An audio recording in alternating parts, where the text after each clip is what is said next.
हम 19वीं सेंचुरी के बच्चों की सेल्फ रिस्पेक्ट ना तरबियत के नाम पर बट्टे पे ऐसा पाउडर बना दिया गया है कि हम चाह कर भी ना अब अपनी खुद से तो क्या दूसरों से भी इज्जत नहीं दिलवा पा रहे। और यही तरीका हम आज अपनी औलाद के साथ भी कर रहे हैं। तरबियत के नाम पे बच्चों को इज्जत ना सिर्फ हम खुद तार तार कर रहे होते हैं बीच महफिल में, बल्कि हमारे घर के ही कुछ बड़े आते जाते हमारे बच्चों को तरबियत सिखाने की आड़ में बेइज्जत करते रहते हैं। जो ज्यादती हमारे बड़ों ने हमसे की है वही ज्यादती आज हम अपने बच्चों पे अप्लाई कर रहे हैं और दूसरों को भी इसका ठेका दे रखा है। जी आएंगे जिसका जब दिल चाहे हमारी औलाद की तरबियत के नाम पे उसको रुसवा कीजिए ज़रूर, ताकि ये माशरे का ना बहुत अच्छा हिस्सा बन सके। ज्वाइंट फैमिली में मामला तो और भी अजीब है। वहाँ हमने अपने बच्चे को कॉमन सर्वेंट बना छोड़ा होता है सबके लिए, जिसका जब दिल चाहा दूध ला दो, दही ला दो, अंडे ले आओ, अरे मैं ये भूल गया।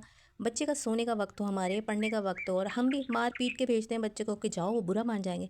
किसी के काम आना बुरा नहीं है, बुरा ये है कि किसी भी वक्त तो बच्चा अवेलेबल नहीं हो सकता ना। उसकी अपनी ज़िंदगी है, काम, पढ़ाई, आराम, जो ना हमें प्यारा होता है और ना ही हम दूसरों को इसका एहसास दिलाते हैं। अपने लिए नहीं स्टैंड ले सके हम कभी भी, तो कम से कम अपनी नस्लों को तो समझा के जाएं कि बेटा तरबियत एक्सेप्ट कर लेना किसी की ज़रूर, लेकिन अगर कोई तरबियत की आड़ में आपको कोई जलील कर रहा हो, मजाक उड़ा रहा हो, बीच महफिल में रुसवा कर रहा हो, आपको आपकी पर्सनालिटी को टारगेट कर दिया गया हो, तो आपको अपना सेल्फ डिफेंस मूड एक्टिव कर देना है। ऐसे ही बात बात पे और मौका बेमौका तरबियत के नाम पे जलील होते बच्चे नफसियाती मसाइल का शिकार हो जाते हैं। डरे सहमे कि न जाने कब कौन कहाँ से आ जाए, कैसे मुझे बेइज्जत कर दे, ये नहीं करो, वो नहीं करो, ये कैसे कर दिया।